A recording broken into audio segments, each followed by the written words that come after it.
All right. Thanks, everyone.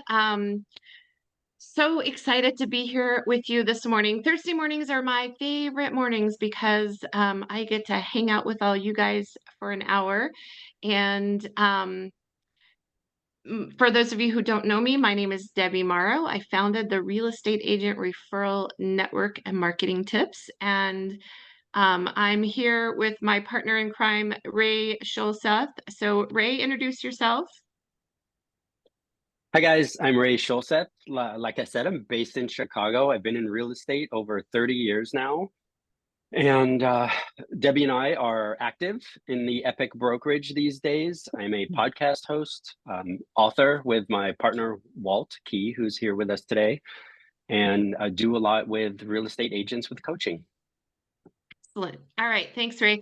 Okay, you guys. Um, housekeeping. Please have all of your contact information ready to drop in the chat, and you can do that in just a minute. If you've already dropped it in the chat, you probably want to do it again because anyone who came in after you dropped it in the chat will not be able to see the chat messages that were put in before they came into the meeting. So that's why I say, like, hang on to the information until everyone's in. So this morning we have a guest who, I don't know if you guys have noticed on the newsletter, I've been talking about niches the last couple of weeks, and this week we are talking about the probate niche. So Bruce Hill actually runs a company called Probate Mastery, where he helps agents learn how to work within the probate space.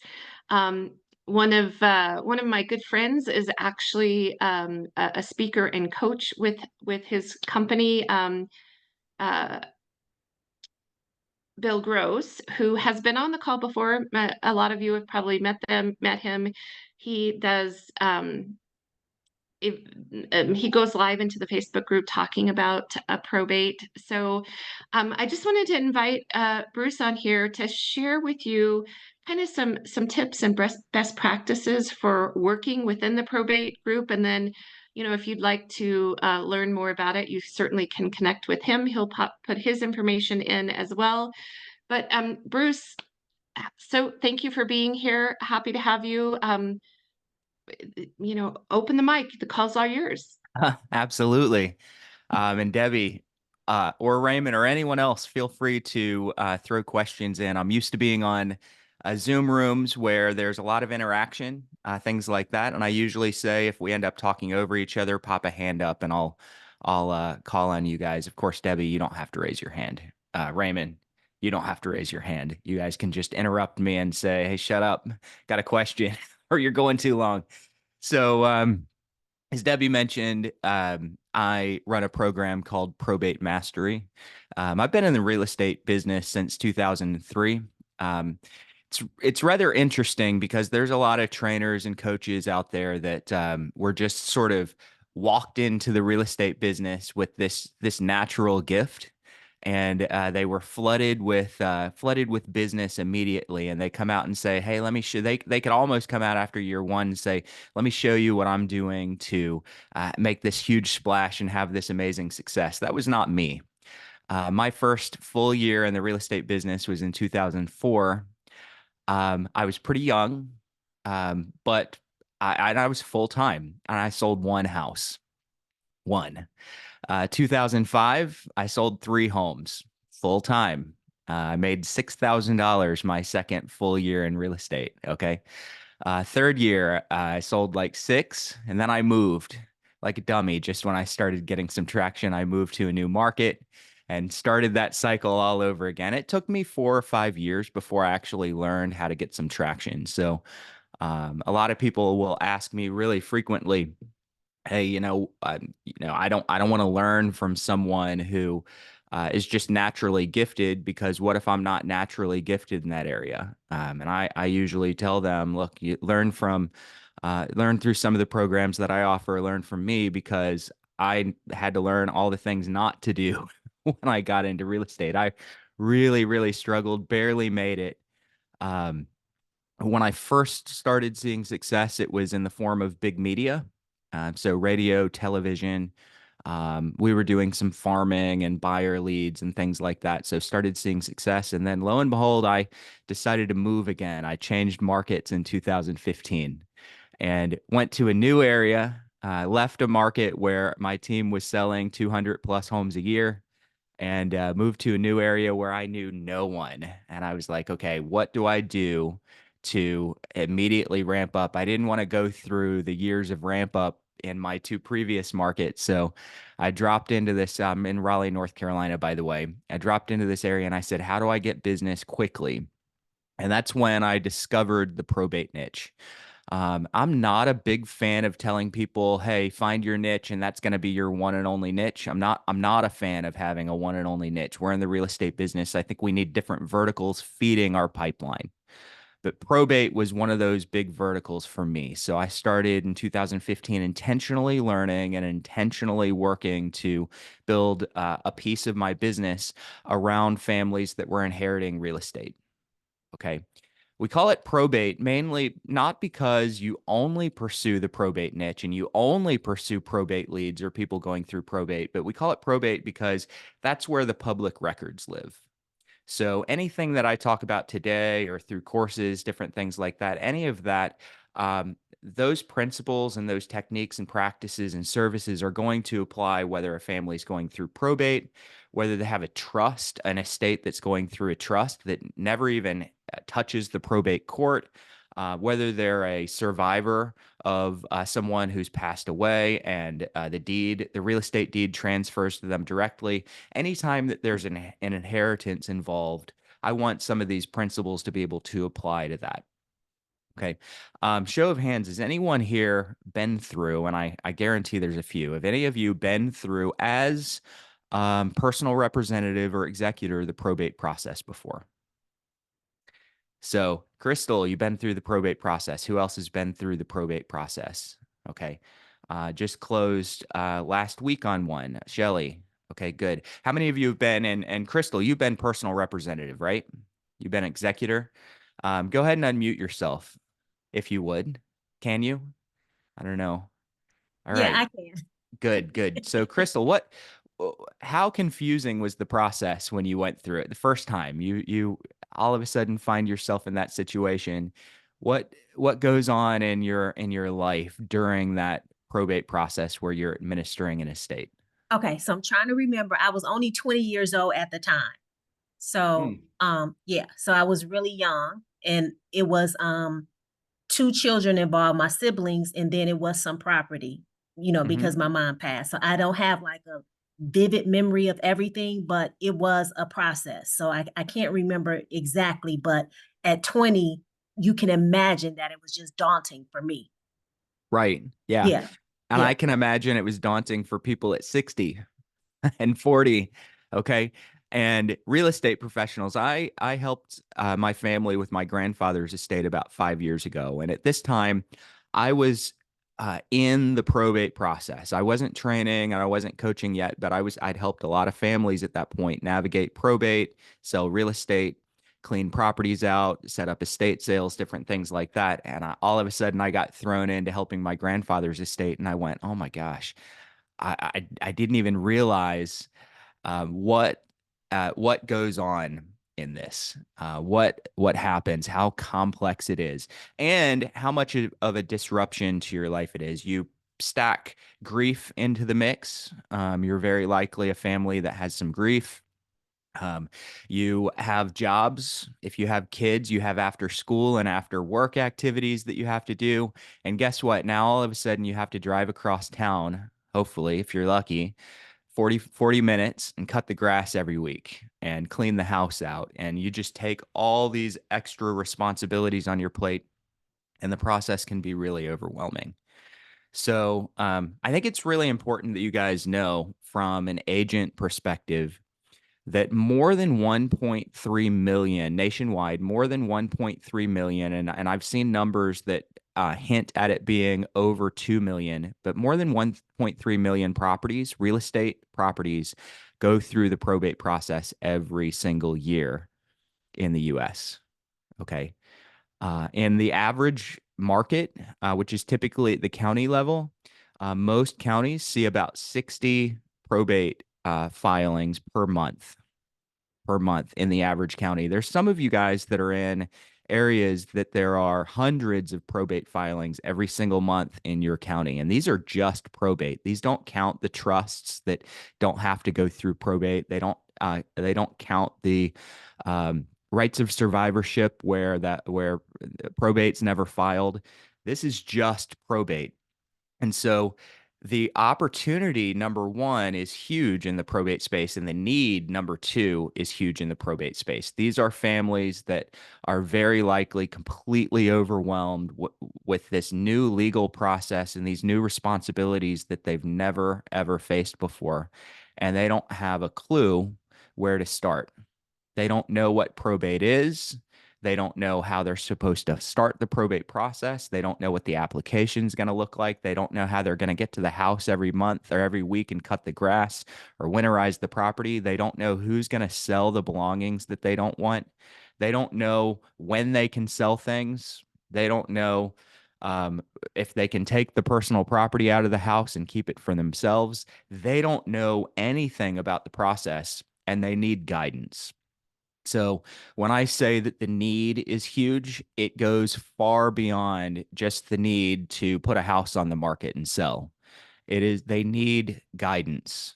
And a lot of times they have no idea who to turn to offer that guidance. And that's what I found in 2015 was a wide open opportunity for me to grow a business while having a bigger impact in my community and actually helping people that need help from a professional that knows how to niche down into something like this. Okay. So the opportunity is huge. Now let's go back to kind of some of the records in some of your areas. Let's say that you're in an average area and there's about 60 probate filings every single month in your county that's an average size in the US. Okay. 60 filings, about 70% of those filings are typically going to have real estate involved. So if we look at even 50 filings or 100 filings, let's say you're in a county with 100, 70 of those 100 probates every month are going to have real estate attached to the probate. About half of everyone that is inheriting real estate and they're going through the probate process, about half have a pretty urgent need to sell. The house is vacant. They need money. Maybe they're living in the house, but they need to move close to family. So about half are going to have a need to sell the real estate. So that's the opportunity for us. But of course, we don't want to walk into a relationship with someone that's just lost a loved one and say, "Hey, so and so died. Let's get that house sold."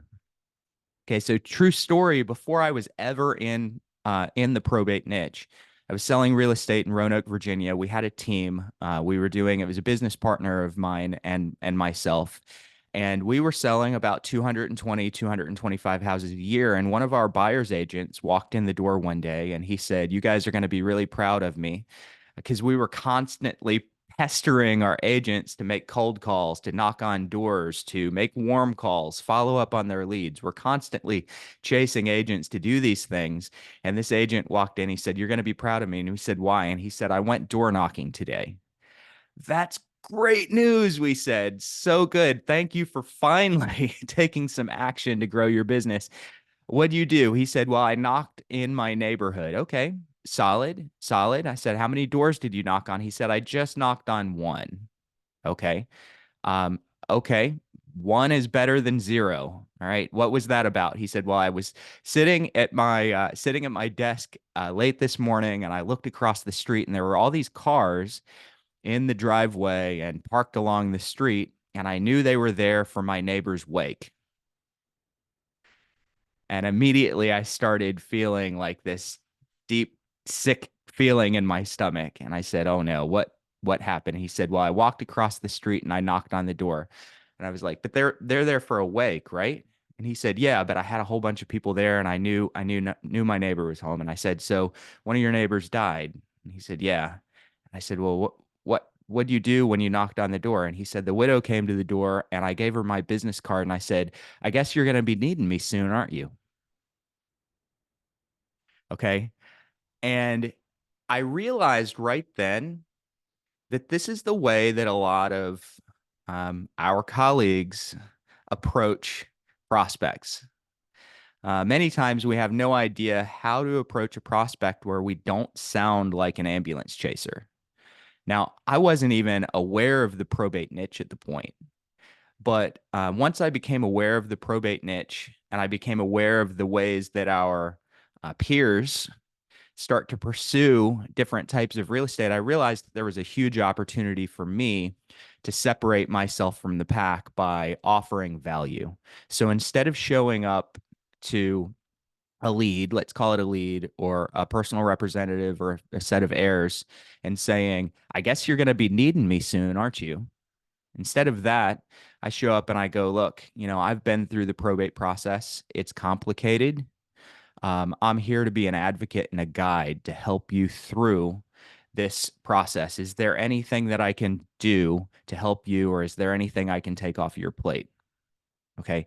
That's the very first conversation that I have with someone going through probate.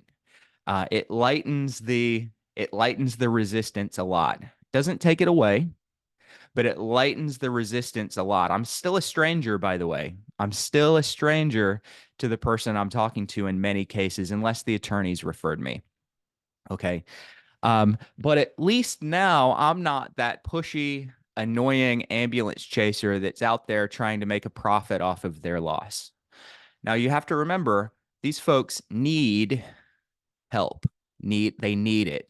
They don't always know what they need, but they need help. They need guidance. They need someone to help with this process of settling out an estate. And at least half of the cases, if there's real estate involved, at least half of the cases, they need to sell real estate. It's not a want.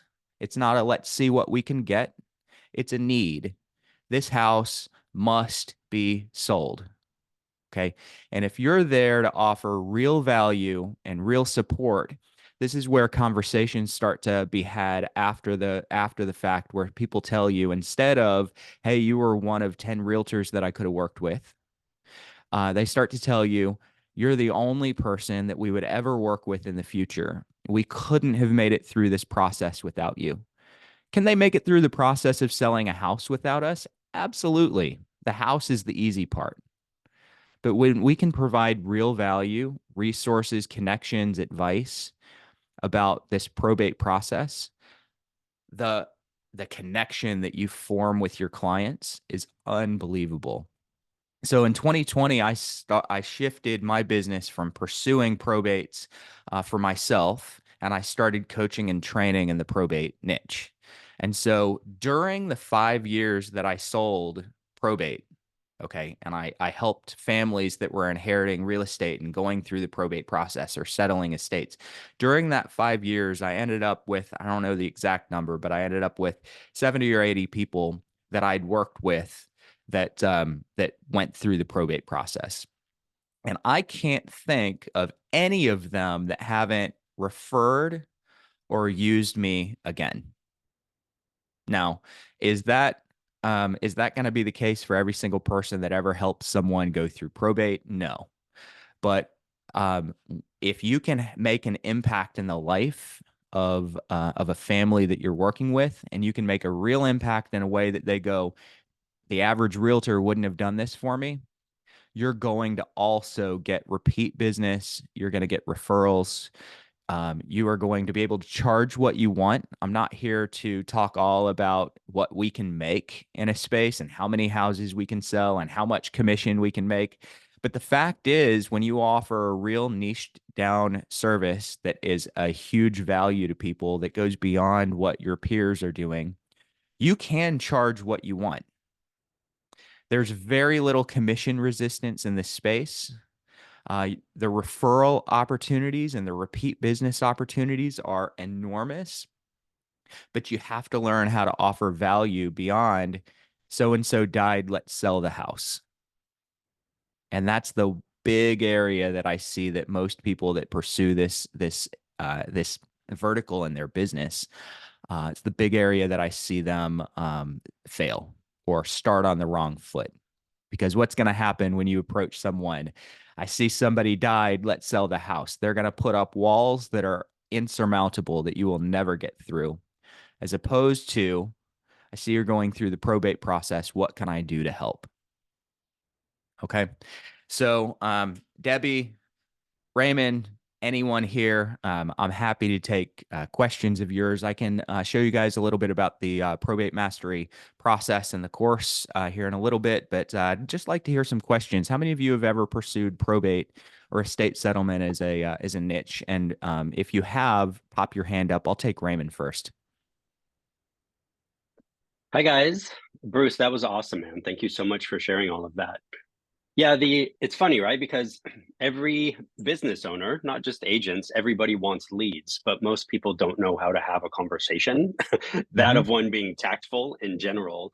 So I think that's a great point that you meet. So when you begin with the conversation, do you have a simple framework that's repeatable that you follow?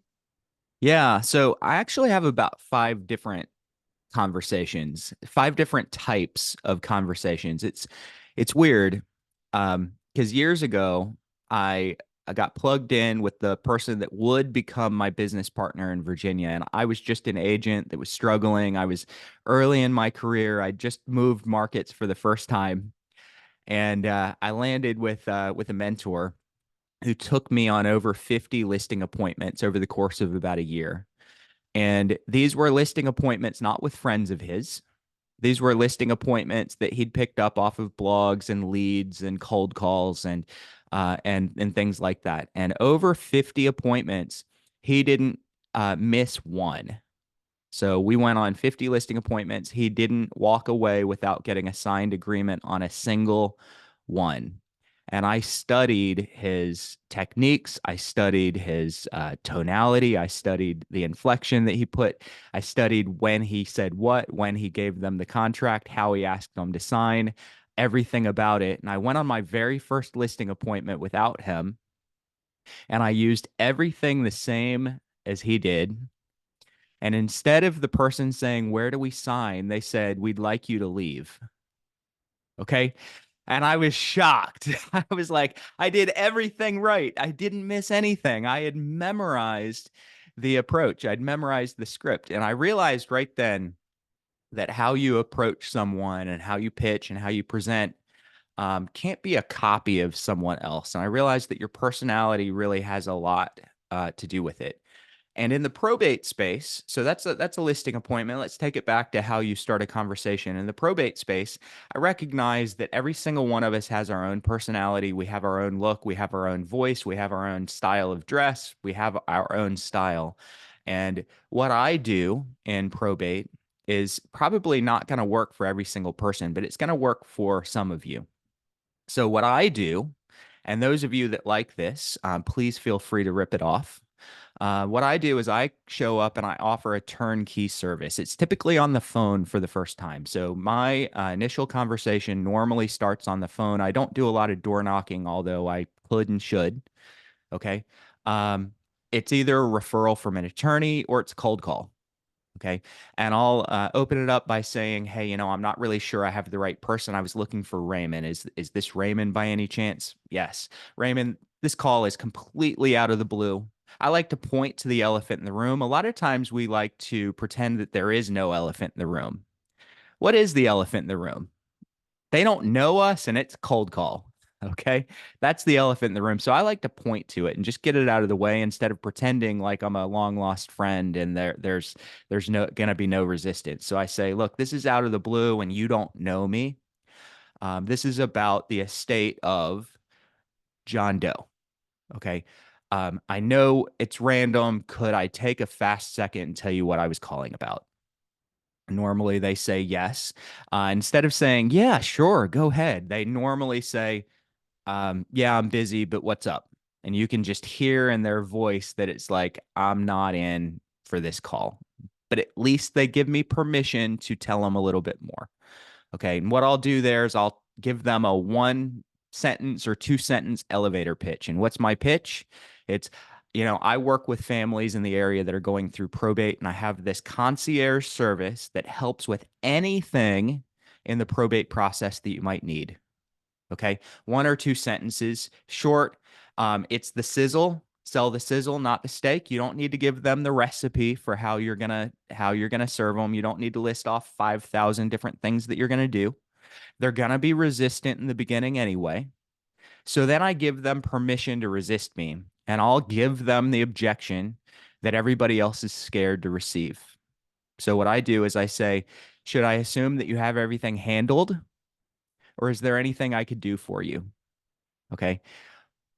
What are they going to say? So if I just pitched you and I said, should I assume you have everything handled, or is there anything I could do for you? Let's go to Raymond. What are you going to tell me? I mean, I guess it depends where I am on the journey at the end of the day, but most likely I'm going to tell you I'm overwhelmed.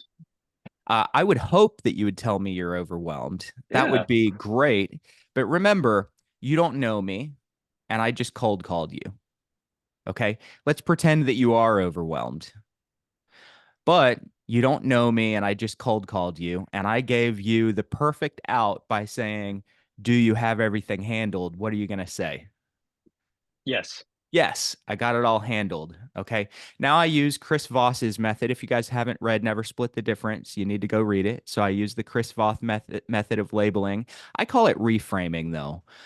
Labeling, you're just getting someone, you're kind of repeating back what someone's position is. I like to put a little spin on it. So I'll say, hey, I completely understand. It sounds like you aren't looking for extra help today. Why do I say it that way? Because what they need and what they're looking for are totally different things. So it sounds like you weren't looking for extra help. They implied they don't need help.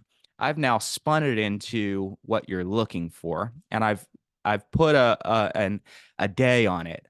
You aren't looking for extra help today, because that opens up my relationship for the future. And almost every time they say, yeah, that's right. Okay. Listen, why don't you take my name and number down and call me if anything changes? As a matter of fact, I'll just shoot you my details and what I do. And if anything ever comes up, you can call me. Is that fair? Okay. Why on earth would anyone say no when I've just conceded to their resistance?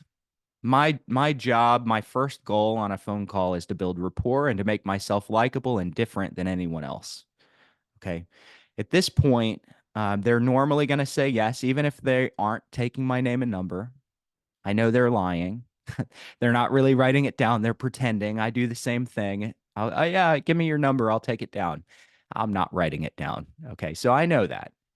At this point, the conversation is effectively over. They feel like there's no sales pressure anymore. They're not going to fight back. I go, hey, real quick, just before I jump off the phone, can I ask you, once probate's over, is there any real estate that you guys might be selling, or are you planning on keeping the house?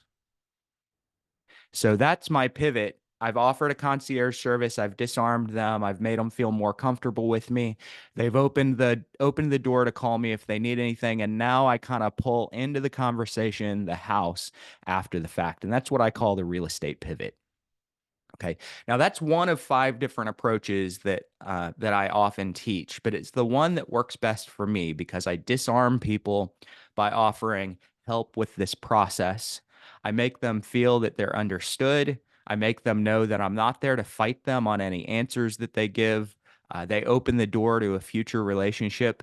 And then I pull the real estate question in toward the end of the call. And by the way, if they say we're going to sell real estate, I have all kinds of different directions that I can go, but I hold the real estate back until we have some rapport and they're not resisting me anymore. Now, other people push real estate front and center and they're successful with it. That's not the style that I use. It's a style I can teach. It's not the style that I use.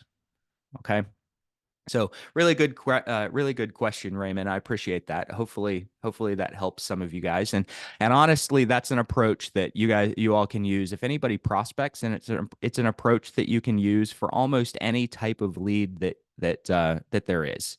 I don't care if somebody is on a notice of default list, or they're an absentee landlord, they're aging in place, they're a potential downsizer, they just had a kid. You can use an approach like that to build relationships really easily on any prospecting call that you make. Let me go to Danny. Yes, Bruce, thank you for taking my question. I was just wondering, what's the second part of that story with that agent that went across the to his neighbor's house? I assume you didn't get the deal, but what did you tell him later?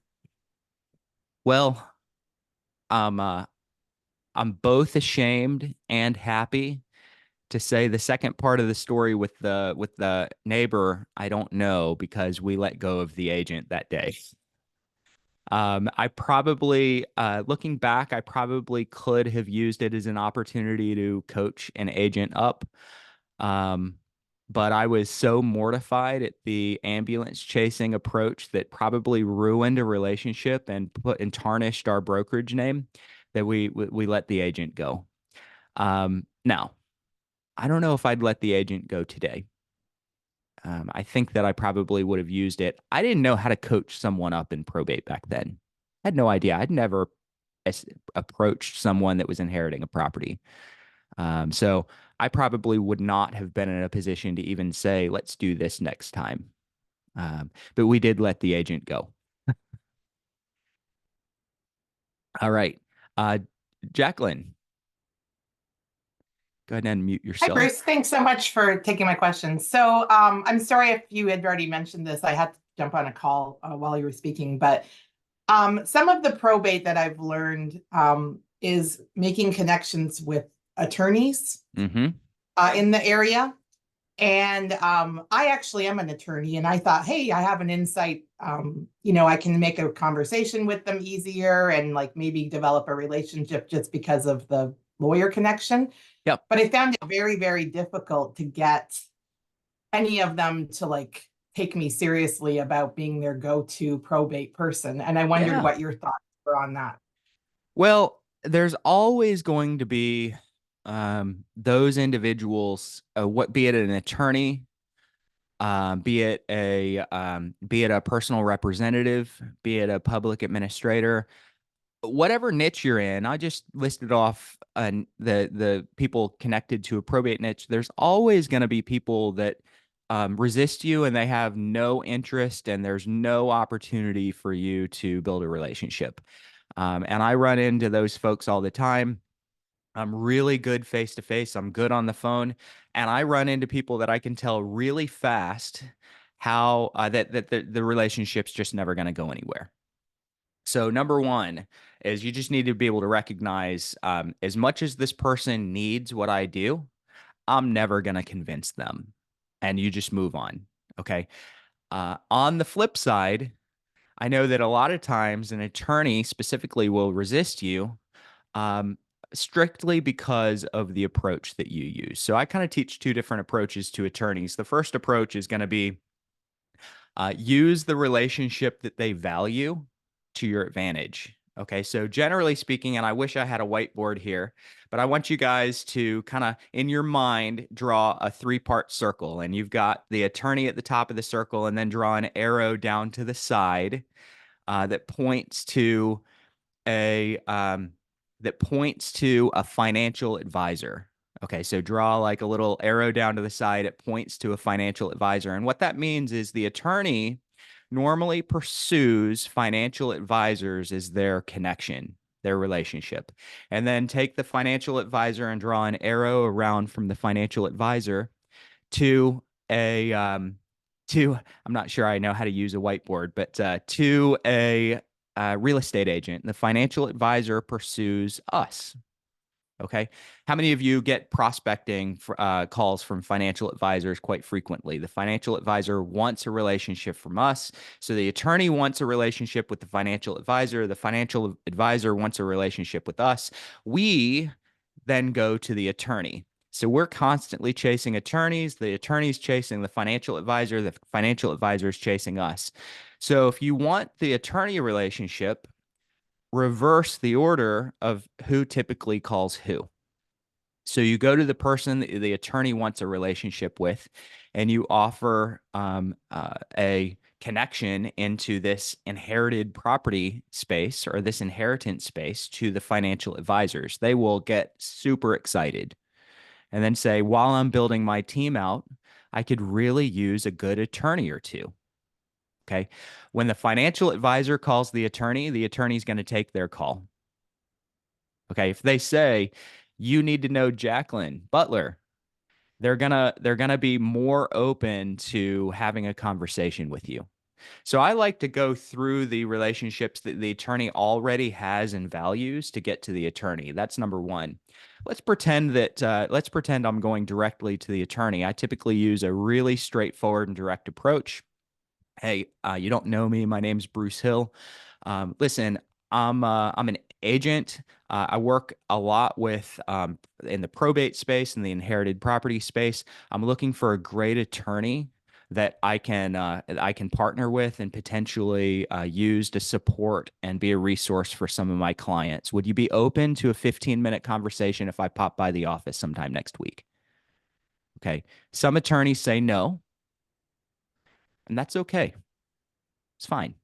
A lot of attorneys, because I tease the idea that I need a relationship that I can send my clients to, which by the way is true. Most attorneys will say yes and at least agree to meet with me for 15 minutes. When I'm in the meeting, I say, I don't want this to be a one-way street where I'm begging you for referrals all the time. I want this to be a two-way street where obviously I need to grow my business and I would like referrals if somebody needs to sell a house, but I want to bring you clients as well. Are you open to that? What attorney in their right mind is going to say, no, I'm not open to that? Some do, by the way. I have a clarifying question for myself. So, Yeah. You're the expert, so you can go in and you can say, I work a lot in the probate space, but for most of us, we haven't done it, right? Personally. Mhm. So, what is your suggestion for us who are kind of new to this space? Like get a couple of deals under our belt before we approach the lawyers, or is there a way Nope. that you would approach it as a newbie? Yeah. Be extremely honest. My best friend is a real estate attorney. And I say best friend, I'm probably insulting a few other people that might think that we're best friends too. But one of my best friends is a real estate attorney. And when I approached him in my new market, as I said, hey, I'm a real estate agent. I'm brand new in this market. I'm looking for an attorney in the real estate space that I can bring clients to. Well, obviously, real estate attorneys, they want real estate agents, but um, I've actually lost your question. So I was starting to go down this path. I didn't have business. The bottom line is I was really honest. I didn't have business. I'm just beginning to build out my business. So do the same thing with an attorney. If you don't have deals, don't lie. Don't pretend like you're a rock star. Say, I'm trying to wrap in a probate and inherited property niche into or probate and estate. That's probably more better language for the attorney because they want estate planning as well. So I'm trying to wrap in probate and estate into my current business. While I get this started, while I get it started, I really like to have a great relationship with a good local estate planning and probate attorney. Would you be open to a 15-minute conversation if I were to pop by the office sometime? Okay. No. Okay. Have a great day. Okay. All right. Don't we wear our feelings on our sleeves when we get rejected. Let me just tell you guys, if rejection is a fear, probate is not for you. Okay. If making a huge impact in the lives of maybe 5% of people that are going through probate is something that you'd like to do, probate is a great opportunity because you get 100 people going through probate every month and you pick up 5%. That's an unbelievably good business, but it means you're going to get shut down 95% of the time. Okay. So I do want everyone to know that. All right, Jacqueline, Excellent, does that help? Bruce. Yeah, Okay. thank you Oh so yeah, that's much. fantastic. Thank you so much for the verbiage because I think sometimes I'm not afraid of the rejection, but I want to make sure I say things properly to the Mm-hmm. lawyers. So I really appreciate that, and I'm sure everyone else does. Thanks, Bruce. Absolutely. Thanks, Jacqueline. Excellent. So we're gonna hop into some breakout rooms now. Bruce, do you have a question or a topic for them to discuss while they're in the breakout room? Oh my goodness. Uh, uh, question or topic to discuss. Just kind of an icebreaker question. It would make sense if it were about probate because that's what we just got done talking about, but Mhm. it doesn't necessarily have to be. It could be what color is the sky, and they can fight about that. Yeah, I would like you guys to discuss, um, imagine, and some of you have been through probate or done a deal, but I'd like you to discuss um, some of the needs that someone that is inheriting an estate or going through the inheritance process may need, and brainstorm that a little bit. What are some of the things that someone that's going through an inheritance process might need as a service beyond just real estate? Excellent. All right. Well, I'm going to open all the breakout rooms now. So go on in and discuss that, and I'll see you guys back here in 10 minutes.